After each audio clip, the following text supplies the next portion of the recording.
ओम गंग गणपति नमः। आप सभी का मेरे चैनल पर बहुत बहुत स्वागत है।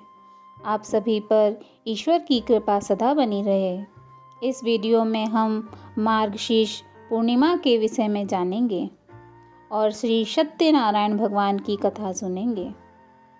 सनातन धर्म में पूर्णिमा के दिन को बड़ा ही महत्वपूर्ण माना जाता है। मार्गशीर्ष का माह भगवान श्री कृष्ण को समर्पित है। इस बार मार्गशीर्ष पूर्णिमा 26 दिसंबर 2023 दिन मंगलवार को मनाई जाएगी। पौराणिक मान्यताओं के अनुसार मार्गशीर्ष माह से ही सतयुग काल का आरंभ हुआ था। मान्यता है कि इस दिन किया गया स्नान, दान, तप बेहद ही शुभकारी होता है। इस दिन प्रभु श्री सत्यनारायण भगवान की कथा सुनने से सभी मनोरथ पूर्ण होते हैं। तो आइए सुनते हैं श्री सत्यनारायण भगवान की कथा। एक समय की बात है, नैमिषारण्य तीर्थ में सोनकादिक 88,000 ऋषियों ने श्री सूत जी से पूछा, हे प्रभु, इस कलयुग में वेद विद्या रहित मनुष्यों को प्रभु भक्ति किस प्रकार मिल सकती है तथा उनका उद्धार कैसे होगा। हे मुनि श्रेष्ठ, कोई ऐसा तप बताइए जिससे थोड़े समय में ही पुण्य मिले और मनवांछित फल भी मिल जाए। इस प्रकार की कथा सुनने की हम इच्छा रखते हैं।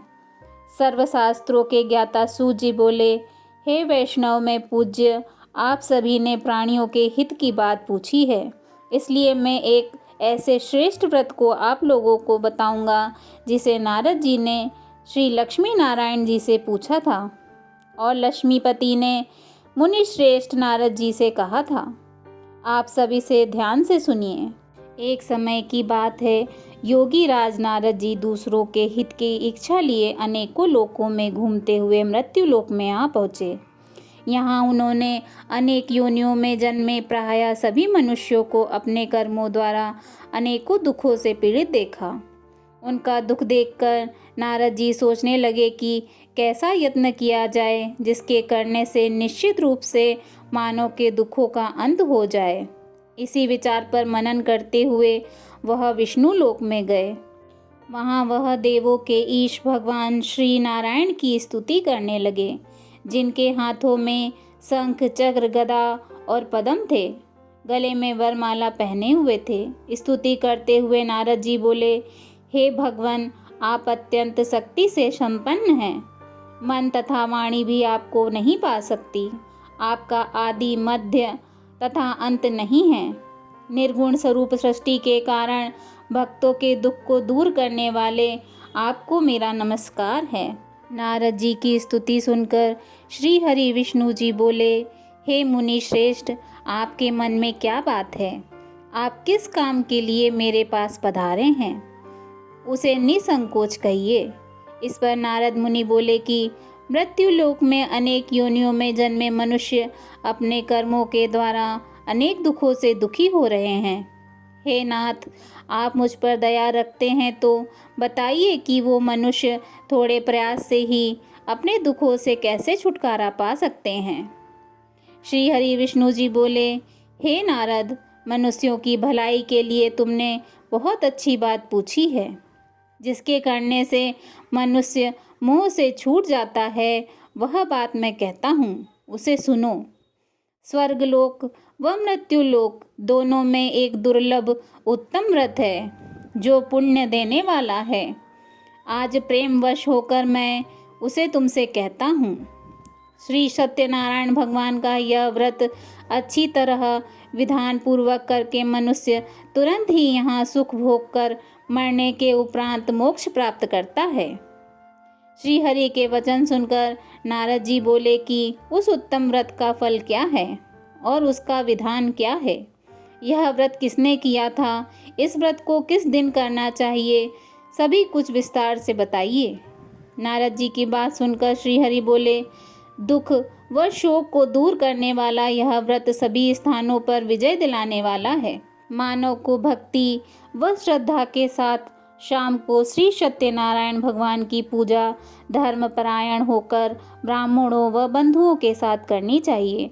भक्ति भाव से ही नैवेद्य, केले का फल, घी, दूध और गेहूं का आटा सवाया लें। गेहूं के स्थान पर साठी का आटा, शक्कर तथा गुड़ लेकर वह सभी भक्षण योग्य पदार्थों को मिलाकर भगवान को भोग लगाएं। ब्राह्मणों सहित बंधु बांधवों को भी भोजन कराएं। उसके बाद स्वयं भोजन करें। भजन कीर्तन के साथ भगवान की भक्ति में लीन हो जाएं। इस तरह से ही सत्यनारायण भगवान का यह व्रत करने पर मनुष्य की सारी इच्छाएं निश्चित रूप से पूर्ण होती हैं। इस कलिकाल अर्थात कलयुग में मृत्यु लोक में मोक्ष का यही एक सरल उपाय बताया गया है। इति श्री सत्यनारायण व्रत कथा का प्रथम अध्याय संपूर्ण। बोलिए श्री सत्यनारायण भगवान की जय। श्री सत्यनारायण भगवान की कथा का द्वितीय अध्याय। श्री सूत जी बोले, हे ऋषियों, जिसने पहले समय में इस व्रत को किया था उसका इतिहास कहता हूँ, ध्यान से सुनो। सुंदर काशीपुरी नगरी में एक अत्यंत निर्धन ब्राह्मण रहता था। भूख प्यास से परेशान वह धरती पर घूमता रहता था। ब्राह्मणों से प्रेम करने वाले भगवान ने एक दिन ब्राह्मण का वेश धारण कर उसके पास जाकर पूछा, हे विप्र, नित्य दुखी होकर तुम पृथ्वी पर क्यों घूमते हो? दीन ब्राह्मण बोला, मैं निर्धन ब्राह्मण हूँ, भिक्षा के लिए धरती पर घूमता हूँ। हे भगवान, यदि आप इसका कोई उपाय जानते हो तो बताइए। वृद्ध ब्राह्मण कहता है कि श्री सत्यनारायण भगवान मनोवांछित फल देने वाले हैं, इसलिए तुम उनका पूजन करो। इसे करने से मनुष्य सभी दुखों से मुक्त हो जाता है। वृद्ध ब्राह्मण बनकर आए श्री सत्यनारायण भगवान उस निर्धन ब्राह्मण को व्रत का सारा विधान बताकर अंतर्ध्यान हो गए। ब्राह्मण मन ही मन सोचने लगा कि जिस व्रत को वृद्ध ब्राह्मण करने को कह गया है, मैं उसे जरूर करूँगा। यह निश्चय करने के बाद उसे रात में नींद नहीं आई। वह सवेरे उठकर सत्यनारायण भगवान के व्रत का निश्चय कर भिक्षा के लिए चला गया। उस दिन निर्धन ब्राह्मण को भिक्षा में बहुत सा धन मिला, जिससे उसने बंधु बांधवों के साथ मिलकर श्री सत्यनारायण भगवान का व्रत संपन्न किया। भगवान श्री सत्यनारायण का व्रत संपन्न करने के बाद वह निर्धन ब्राह्मण सभी दुखों से छूट गया और अनेक प्रकार की संपत्तियों से युक्त हो गया।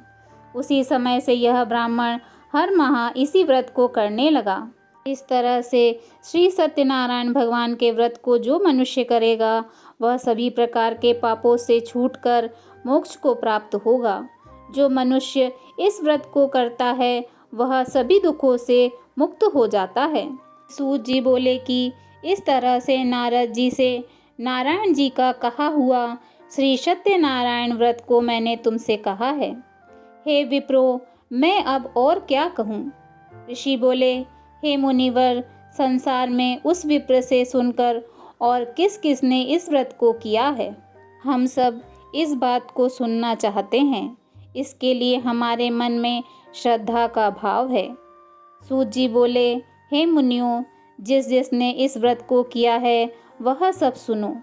एक समय वही विप्र धन व ऐश्वर्य के अनुसार अपने बंधु बांधवों के साथ इस व्रत को करने को तैयार हुआ। उसी समय एक लकड़ी बेचने वाला बूढ़ा आदमी आया और लकड़ियां बाहर रखकर अंदर ब्राह्मण के घर में गया। प्यास से दुखी वह लकड़हारा उनको व्रत करते देख विप्र को नमस्कार कर पूछने लगा कि आप यह क्या कर रहे हैं तथा इसे करने से क्या फल मिलेगा, कृपया मुझे भी बताइए। ब्राह्मण ने कहा कि सब मनोकामनाओं को पूरा करने वाला यह श्री सत्यनारायण भगवान का व्रत है। इनकी कृपा से ही मेरे घर में धन्य धान्य आदि की वृद्धि हुई है। विप्र से श्री सत्यनारायण व्रत के बारे में जानकर लकड़हारा बहुत प्रसन्न हुआ। चरणामृत लेकर वह प्रसाद खाने के बाद वह अपने घर गया। लकड़हारे ने अपने मन में संकल्प किया कि आज लकड़ी बेचने के बाद जो धन मिलेगा उसी से श्री सत्यनारायण भगवान का उत्तम व्रत करूँगा। मन में इस विचार को ले बूढ़ा आदमी सिर पर लकड़ियाँ रख उस नगर में बेचने गया जहाँ धनी लोग रहते थे। उस नगर में उसे अपनी लकड़ियों का दाम पहले से 4 गुना अधिक मिलता है। बूढ़ा प्रसन्नता के साथ दाम लेकर केले, शक्कर, घी, दूध, दही और गेहूं का आटा ले और श्री सत्यनारायण भगवान के व्रत की अन्य सामग्रियां लेकर अपने घर गया। वहां उसने अपने बंधु बांधवों को बुलाकर विधि विधान से श्री सत्यनारायण भगवान का पूजन और व्रत किया। व्रत के प्रभाव से वह बूढ़ा लकड़हारा धन पुत्र आदि से युक्त होकर संसार के समस्त सुखों को भोग अंतकाल में वैकुंठ धाम चला गया। इति श्री सत्यनारायण व्रत कथा का द्वितीय अध्याय संपूर्ण। बोलिए श्री सत्यनारायण भगवान की जय। सत्यनारायण व्रत कथा तृतीय अध्याय। सूत जी बोले, हे श्रेष्ठ मुनियों, अब आगे की कथा कहता हूँ। पहले समय में उल्कामुख नामक एक बुद्धिमान राजा था। वह सत्यवक्ता और जितेंद्रिय था। प्रतिदिन देव स्थानों पर जाता और निर्धनों को धन देकर उनके कष्ट दूर करता था। उसकी पत्नी कमल के समान मुख वाली तथा सती साध्वी थी। भद्रशिला नदी के तट पर उन दोनों ने श्री सत्यनारायण भगवान का व्रत किया। उसी समय साधु नाम का एक वैश्य आया। उसके पास व्यापार करने के लिए बहुत सा धन भी था। राजा को व्रत करते देखकर वह विनय के साथ पूछने लगा, हे राजन, भक्तिभाव से पूर्ण होकर आप यह क्या कर रहे हैं? मैं सुनने की इच्छा रखता हूँ, तो आप मुझे बताएं। राजा बोला, हे साधु, अपने बंधु बांधवों के साथ पुत्र आदि की प्राप्ति के लिए एक महान शक्तिमान श्री सत्यनारायण भगवान का व्रत व पूजन कर रहा हूँ। राजा के वचन सुन साधु आदर से बोला, हे राजन, मुझे इस व्रत का सारा विधान कहिए। आपके कथनानुसार मैं भी इस व्रत को करूँगा। मेरी भी संतान नहीं है और इस व्रत को करने से निश्चित रूप से मुझे संतान की प्राप्ति होगी। राजा से व्रत का सारा विधान सुन व्यापार से निवृत्त हो वह अपने घर को गया। साधु वैश्य ने अपनी पत्नी को संतान देने वाले इस व्रत का वर्णन कह सुनाया और कहा कि जब मेरी संतान होगी तब मैं इस व्रत को करूँगा। साधु ने इस तरह के वचन अपनी पत्नी लीलावती से कहे। एक दिन लीलावती पति के साथ आनंदित हो सांसारिक धर्म से प्रवृत्त होकर श्री सत्यनारायण भगवान की कृपा से गर्भवती हो गई। 10वें महीने में उसके गर्भ से एक सुंदर कन्या ने जन्म लिया। दिनों दिन वह ऐसे बढ़ने लगी जैसे कि शुक्ल पक्ष का चंद्रमा बढ़ता है। माता पिता ने अपनी कन्या का नाम कलावती रखा। एक दिन लीलावती ने मीठे शब्दों में अपने पति को याद दिलाया कि आपने श्री सत्यनारायण भगवान के जिस व्रत को करने का संकल्प लिया था उसे करने का समय आ गया है। आप इस व्रत को करिए। साधु बोला कि हे प्रिय, इस व्रत को मैं उसके विवाह पर करूँगा। इस प्रकार अपनी पत्नी को आश्वासन देकर वह नगर को चला गया। कलावती पिता के घर में रहकर वृद्धि को प्राप्त हो गई। साधु ने एक बार नगर में अपनी कन्या को सखियों के साथ देखा तो तुरंत ही दूतों को बुलाया और कहा कि मेरी कन्या के लिए योग्य वर देख कर आओ। साधु की बात सुनकर दूत कंचन नगर में पहुंचा और वहां देखभाल कर लड़की के सुयोग्य वाणिक पुत्र को ले आया। सुयोग्य लड़के को देख साधु ने बंधु बांधवों को बुलाकर अपनी पुत्री का विवाह कर दिया। लेकिन दुर्भाग्य की बात यह है कि साधु ने अब भी श्री सत्यनारायण भगवान का व्रत नहीं किया। इस पर श्री भगवान क्रोधित हो गए और श्राप दिया कि साधु को अत्यधिक दुख मिले। अपने कार्य में कुशल साधु बनिया जमाई को लेकर समुद्र के पास स्थित होकर रत्नासारपुर नगर में गया। वहां जाकर दामाद ससुर दोनों मिलकर चंद्रकेतु राजा के नगर में व्यापार करने लगे। एक दिन भगवान श्री सत्यनारायण की माया से एक चोर राजा का धन चुराकर भाग रहा था।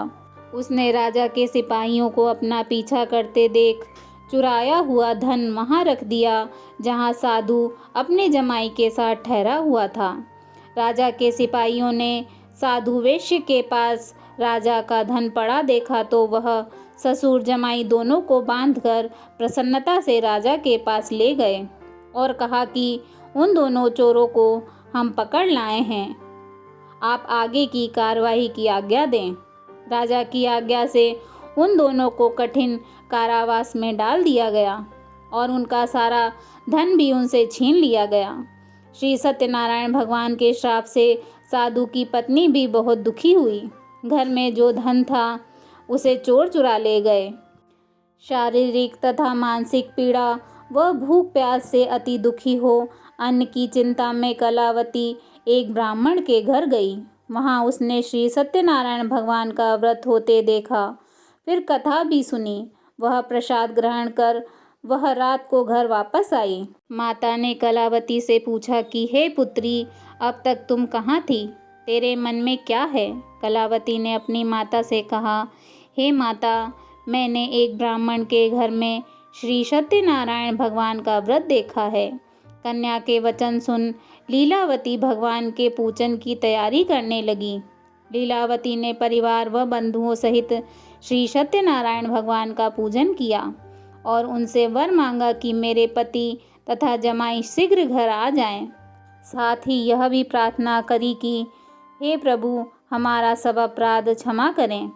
श्री सत्यनारायण भगवान इस व्रत से संतुष्ट हो गए और राजा चंद्रकेतु को सपने में दर्शन दे कहा कि हे राजन, तुम उन दोनों वेश्यों को छोड़ दो और तुमने उनका जो धन लिया है उसे वापस कर दो। अगर ऐसा नहीं किया तो मैं तुम्हारा धन, राज्य व संतान सभी को नष्ट कर दूंगा। राजा को यह सब कहकर वह अंतर्ध्यान हो गए। प्रातःकाल सभा में राजा ने अपना सपना सुनाया। फिर बोले कि वाणिक पुत्रों को कैद से मुक्त कर सभा में लाओ। दोनों ने आते ही राजा को प्रणाम किया। राजा मीठी वाणी में बोला, हे महानुभाव, भाग्यवश ऐसा कठिन दुख तुम्हें प्राप्त हुआ है, लेकिन अब तुम्हें कोई भय नहीं है। ऐसा कह राजा ने उन दोनों को नए वस्त्राभूषण भी पहनाए और जितना धन उनका लिया था उससे दुगना धन उनको वापस कर दिया। दोनों वैश्य अपने घर को चल दिए। इति श्री सत्यनारायण व्रत कथा का 3य अध्याय संपूर्ण। बोलिए श्री सत्यनारायण भगवान की जय। इस सत्यनारायण कथा 4th अध्याय। श्री सूत जी बोले, वैश्य ने मंगलाचार कर अपनी यात्रा आरंभ की और अपने नगर की ओर चल दिया। उनके थोड़ी दूर जाने पर एक दंडी वेशधारी श्री सत्यनारायण ने उनसे पूछा, हे साधु, तेरी नाव में क्या है? अभिवाणी वाणिक हंसता हुआ बोला, हे दंडी, आप क्यों पूछते हो? क्या धन लेने की इच्छा है? मेरी नाव में तो बेल व पत्ते भरे हुए हैं। वैश्य के कठोर वचन सुनकर भगवान बोले, तुम्हारा वचन सत्य हो। दंडी ऐसे वचन कह वहाँ से दूर चले गए। कुछ दूर जाकर समुद्र के किनारे बैठ गए। दंडी के जाने के बाद साधु वैश्य ने नित्य क्रिया के पश्चात नाव को ऊंची उठते देखकर अचंभा मान और नाव में बेल पत्ते आदि देख वह मूर्छित हो जमीन पर गिर पड़ा। मूर्छा खुलने पर वह अत्यंत शोक में डूब गया।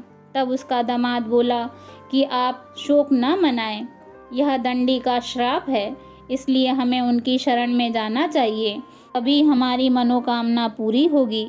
दामाद की बात सुनकर वह दंडी के पास पहुंचा और अत्यंत भक्तिभाव नमस्कार करके बोला, मैंने आपसे जो असत्य वचन कहे थे उनके लिए मुझे क्षमा दें। ऐसा कहकर महान शोकातुर हो रोने लगा। तब दंडी भगवान बोले, हे वाणिक पुत्र, मेरी आज्ञा से बार बार तुम्हें दुख प्राप्त हुआ है, तू मेरी पूजा से विमुख हुआ। साधु बोला, हे भगवान, आपकी माया से ब्रह्मा आदि देवता भी आपके रूप को नहीं जानते, तब मैं अज्ञानी कैसे जान सकता हूँ। आप प्रसन्न होइए, अब मैं सामर्थ्य के अनुसार आपकी पूजा करूँगा। मेरी रक्षा करो और पहले के समान नौका धन से भर दो। साधु वैश्य के भक्ति पूर्वक वचन सुनकर भगवान प्रसन्न हो गए और उसकी इच्छा अनुसार वरदान देकर अंतर्ध्यान हो गए। ससुर जमाई जब नाव पर आए तो नाव धन से भरी हुई थी। फिर वहीं अपने अन्य साथियों के साथ श्री सत्यनारायण भगवान का पूजन कर अपने नगर को चल दिए।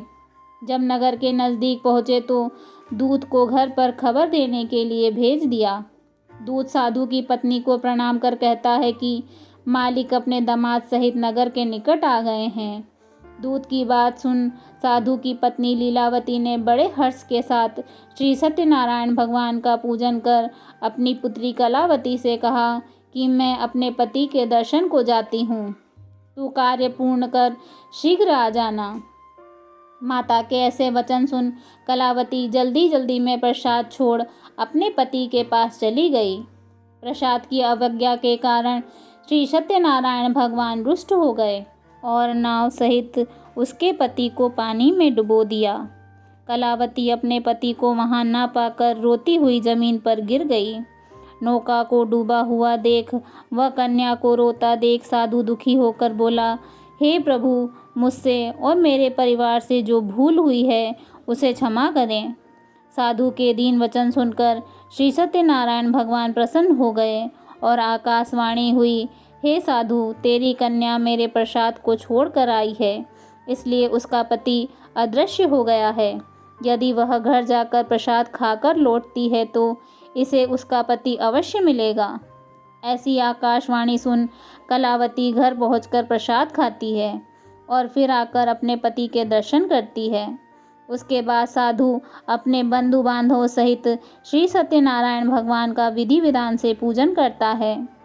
इस लोक में सभी सुखों को भोग कर वह अंत में स्वर्ग को प्राप्त करता है। इति श्री सत्यनारायण व्रत कथा का चतुर्थ अध्याय संपूर्ण। बोलिए श्री सत्यनारायण भगवान की जय। श्री सत्यनारायण भगवान की कथा का पंचम अध्याय। श्री सूत जी बोले, हे ऋषियों, मैं और भी एक कथा सुनाता हूँ, उसे भी ध्यान पूर्वक सुनो। प्रजापालन में लीन तुंगध्वज नाम का एक राजा था। उसने भी भगवान का प्रसाद त्याग कर बहुत ही दारुण दुख प्राप्त किया था। एक बार वन में जाकर वन्य पशुओं को मारकर वह बड़ के पेड़ के नीचे आया। वहां उसने ग्वालों को भक्ति भाव से अपने बंधुओं सहित श्री सत्यनारायण भगवान का पूजन करते देखा। अभिमानवश राजा ने उन्हें देखकर भी पूजा स्थान में नहीं गया और ना ही उसने भगवान को नमस्कार किया। ग्वालों ने राजा को प्रसाद दिया, लेकिन उसने वह प्रसाद नहीं खाया और प्रसाद को वहीं छोड़कर वह अपने नगर को चला गया। जब वह नगर में पहुंचा तो वहां सब कुछ तहस नहस हुआ पाया, तो वह शीघ्र ही समझ गया कि यह सब भगवान ने ही किया है। वह दोबारा ग्वालों के पास पहुंचा और विधि पूर्वक पूजा करके प्रसाद को खाया तो श्री सत्यनारायण भगवान की कृपा से सब कुछ पहले जैसा हो गया। दीर्घ काल तक सुख भोगने के बाद मरणोपरांत उसे स्वर्गलोक की प्राप्ति हुई। जो मनुष्य परम दुर्लभ इस व्रत को करेगा तो वह भगवान श्री सत्यनारायण की अनुकंपा से उसे धन्य धान्य की प्राप्ति होगी। निर्धन धनी हो जाता है और भय मुक्त हो जीवन जीता है। संतानहीन मनुष्य को संतान सुख मिलता है और सारे मनोरथ पूर्ण होने पर वह मानव अंतकाल में वैकुंठ धाम को जाता है। श्री सूत जी बोले, जिन्होंने पहले इस व्रत को किया है, अब उनके दूसरे जन्म की कथा कहता हूँ।